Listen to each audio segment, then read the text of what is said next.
Movie की शुरुआत में एक बूढ़ी औरत अपने घर में रेंगती हुई दिखाई देती है। शायद वो बहुत कमजोर हो गई है और वो खड़ी भी नहीं हो सकती। फिर वो मेज पर एक लंबी रस्सी बांधती है और दूसरे सिरे को खिड़की से बाहर फेंक देती है। ऐसा लगता है कि जैसे वो उस घर से बचने की कोशिश कर रही है। बूढ़ी होने के बावजूद वो किसी तरह से बाहर निकलकर रस्सी को कस कर पकड़ लेती है, लेकिन जैसे ही वो नीचे गिरने की तैयारी करती है उसका हाथ फिसल जाता है और वो नीचे गिर जाती है। ऐसा लगता है कि जैसे वो मर गई है, लेकिन रस्सी उसके पैर में फंस जाती है। बुढ़िया जमीन पर पहुंचने की कोशिश करती है, लेकिन रस्सी उसे ऊपर खींचती है और वो वापस उसी घर में चली जाती है और खिड़कियां हमेशा के लिए बंद हो जाती हैं। कुछ महीने बाद एना नाम की एक 25 साल की लड़की उसी घर में किराए पर रहने के लिए आती है, जहां बिल्डिंग मैनेजर मूलर और मौजूदा किराएदार उसका स्वागत करते हैं। ऐसा लगता है जैसे कि मौजूदा किराएदार वो बूढ़ी औरत नहीं है जिसे हमने शुरुआत में देखा था। एना उस घर को अच्छे से देखती है और उसे वो घर पसंद आ जाता है, क्योंकि वो घर अच्छी लोकेशन पर कम दामों में मिल रहा था। तो एना वहां रहने के लिए तैयार हो जाती है। रेंट एग्रीमेंट पर साइन करने से पहले एना बुढ़िया से पूछती है कि वो बाहर क्यों जा रही है, जिस पर बुढ़िया जवाब देती है कि वो दुनिया घूमना चाहती है। इसके बाद एना बताती है कि वो शहर में नई है और वो अपने एक्स बॉयफ्रेंड के साथ आई थी। हालांकि चीजें उसके लिए बिल्कुल कारगर नहीं रही और अब वो बिल्कुल अकेली है। जैसे ही एना अपनी कहानी सुनाना जारी रखती है, बूढ़ी औरत चिंतित हो जाती है और उसे पूछती है कि उसे घर चाहिए या नहीं। एना हाँ में जवाब देती है और मूलर उसे रेंट एग्रीमेंट कॉन्ट्रैक्ट सौंप देता है। वो एग्रीमेंट पर साइन करने की कोशिश करती है, लेकिन पेन काम नहीं करता और बुढ़िया उसे एक एक्स्ट्रा पेन दे देती है जो उसके हाथ में पहले से ही होता है। बुढ़िया को देखकर ऐसा लग रहा था जैसे वो घर से जाने के लिए काफी जल्दी में है, और जैसे ही डील पक्की हो जाती है वो बुढ़िया अपना सारा सामान लेकर फौरन ही वहां से चली जाती है। मूलर एना से कहता है कि अगर उसे किसी चीज की जरूरत हो तो वो उसे बता दे, और वो भी वहां से चला जाता है। इसके बाद एना घर की सफाई करने लगती है और सारी चीजों को अरेंज करने में लग जाती है। वो अपना सारा सामान अंदर ले आती है और दीवारों पर पेंट और वॉलपेपर लगाना शुरू कर देती है। सारी जगह पर बहुत धूल जमी होती है। एना सारे घर की सफाई करने के बाद कचरा कूड़ेदान में फेंक देती है, और जब वो कचरा फेंक कर वापस आती है तो बहुत हैरानी की बात होती है कि वो घर रहस्यमय ढंग से पहले जैसा ही गंदा हो जाता है। नई पेंटिंग गंदी हो गई है, फर्नीचर धूल से ढक गया है, ताजे फल तुरंत सड़ जाते हैं, अलमारी के ऊपर जो कपड़ा था वो भी लौट आया है। एना इस अजीब सी घटना से कंफ्यूज हो जाती है, लेकिन वो इसकी ज्यादा परवाह नहीं करती और एक बार फिर से साफ सफाई में लग जाती है। हालांकि हर बार जब वो कचरा फेंक कर वापस घर में आती है तो घर फिर से अस्त व्यस्त हो जाता है, और लगातार मेहनत करने की वजह से एना की आंखों पर झुर्रियां आने लगती हैं और उसकी आंखें काली पड़ने लगती हैं। थकान की वजह से एना सोफे पर सो जाती है और थोड़ी देर बाद अचानक रेडियो बजने लगता है। एना उसे बंद करने के लिए उठती है और जब वो आईने में अपना चेहरा देखती है तो उसे पता चलता है कि थोड़ी ही देर में उसका चेहरा काफी बदल गया है और वो बूढ़ी दिखने लगी है। अगली सुबह एना गुस्से में हाउस मैनेजर मूलर के पास जाती है और उसे कहती है कि ये घर हॉन्टेड है और तुमने मुझे जानबूझकर ये मनहूस घर दिया है। वो अपनी सिक्योरिटी के सारे पैसे वापस मांगती है, लेकिन मूलर कहता है कि ये पॉसिबल नहीं है।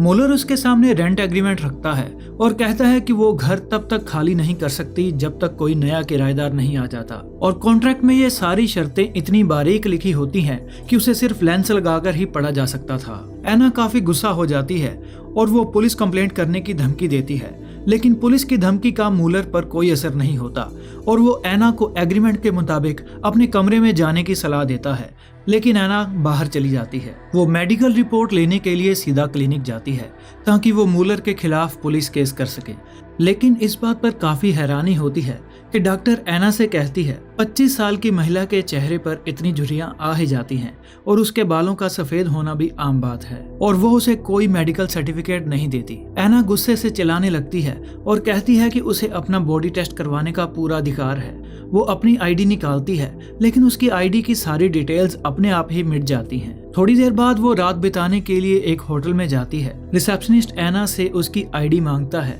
पर एना के पास आईडी नहीं होती तो उसे कमरे में ठहरने के लिए एक्स्ट्रा पैसे देने पड़ते हैं। उस रात जब वो होटल में सो रही होती है तब अचानक वो नींद से जागती है और महसूस करती है कि वो बहुत ज्यादा कमजोर हो गई है।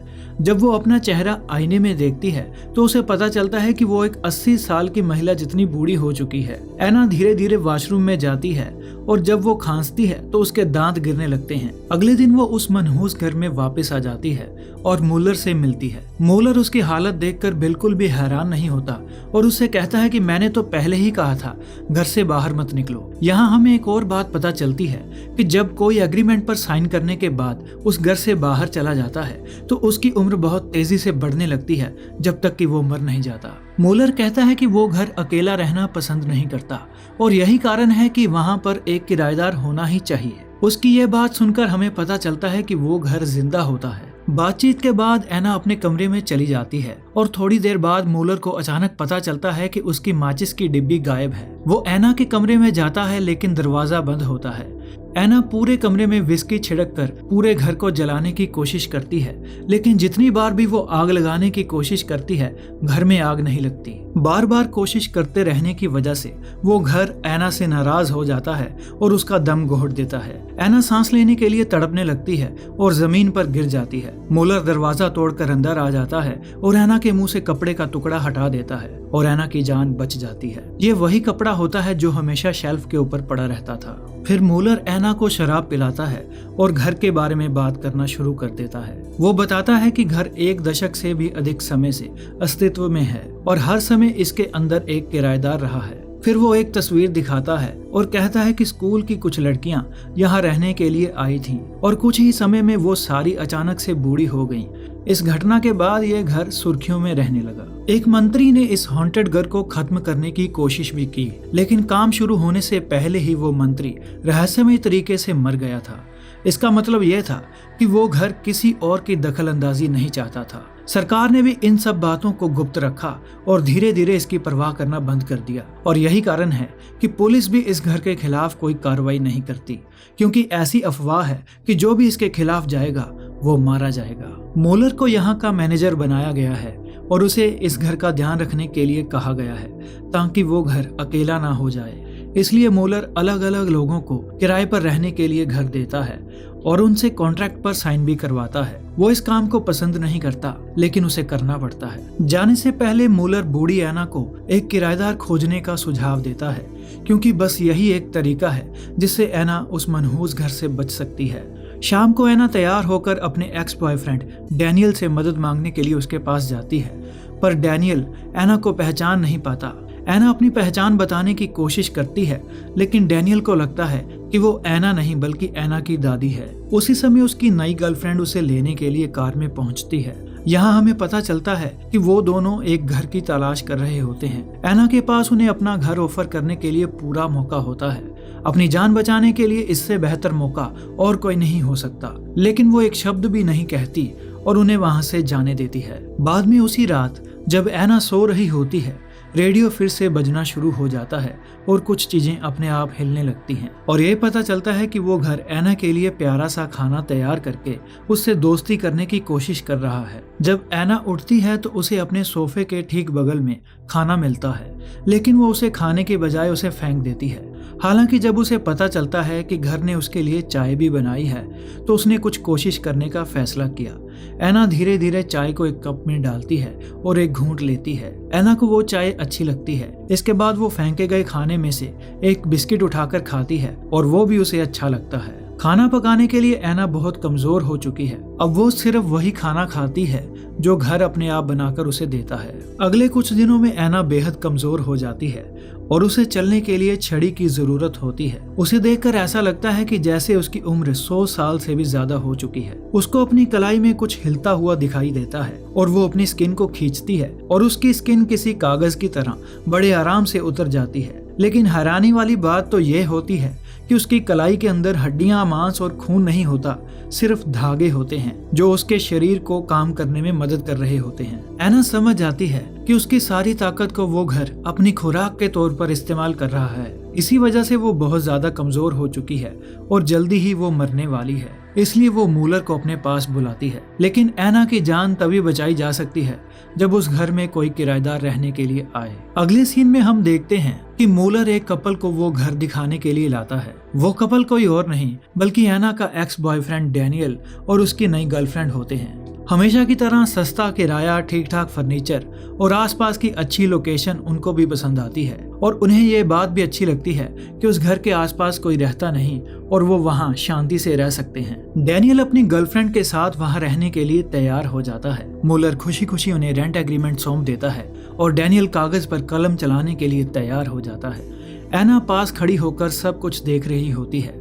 अचानक उसे फ्लैशबैक का सीन याद आता है जब वो भी खुशी खुशी इस घर में रहने के लिए आई थी, लेकिन एग्रीमेंट साइन करने के बाद उसकी खुशी गम में बदल गई, जिसके बाद उसने बहुत सारा दुख, दर्द, अकेलापन, मौत का डर, स्ट्रेस और डिप्रेशन झेला है। धीरे धीरे उसकी जिंदगी की सारी उम्मीद की किरणें खत्म हो गईं। बचा तो सिर्फ अंधेरा और मौत का इंतजार।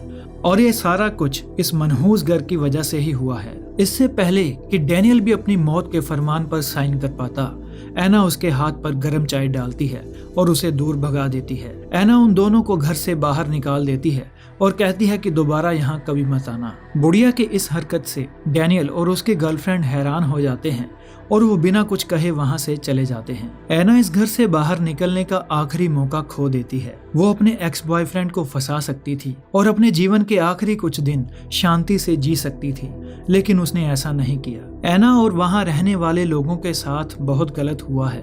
एना अपनी और उन सब लोगों की जिंदगी का बदला उस घर से लेना चाहती है और कहीं ना कहीं वो डैनियल से आज भी प्यार करती है। इसलिए डैनियल की जान बचाने के लिए उसने अपनी जान दाव पर लगा दी। एना इस मनहूस घर के चक्र को खत्म करना चाहती है ताकि कोई और मासूम इस घर में आकर अपनी जिंदगी तबाह न कर ले। मुलर एना की कुर्बानी देखकर हैरान हो जाता है। एना मुलर से कहती है कि वो दरवाजा बाहर से बंद कर दे और कई सालों तक दरवाजा ना खोले, क्योंकि अगर वहाँ कोई नहीं आएगा तो उस घर को जिंदा रहने के लिए खुराक नहीं मिलेगी और वो घर धीरे धीरे कमजोर होकर मर जाएगा। मुलर उसे गुड लक बोलकर वहाँ से चला जाता है और दरवाजा बंद कर देता है। अब एना घर में बिल्कुल अकेली होती है।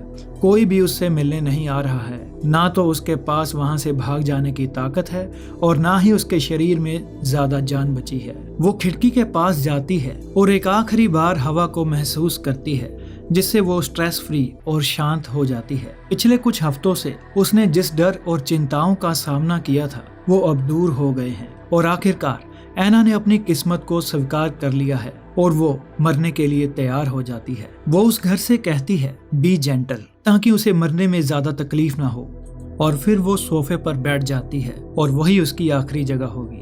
जल्दी ही वो घर अपना काम करना शुरू कर देता है और एना उस घर की खुराक बनने लगती है। सोफा धीरे धीरे उसके सिर को निगलना शुरू कर देता है। उसके दिल से धागे निकलते हैं और वो सोफे के तकिए को सिल देते हैं और बाकी धागों से वो घर अपने अलग अलग हिस्सों को सिल लेता है। बचते हैं तो सिर्फ उसके कपड़े और जूते। उसका सिर एक सफेद कपड़े में बदल जाता है और उसके ठीक बगल में बिल्कुल वैसे ही सफेद कपड़े होते हैं, जिससे हमें पता चलता है कि वो घर अपने शिकार को खत्म करने के बाद चीजों में तब्दील कर देता है और उस घर में बहुत सारी चीजें होती हैं।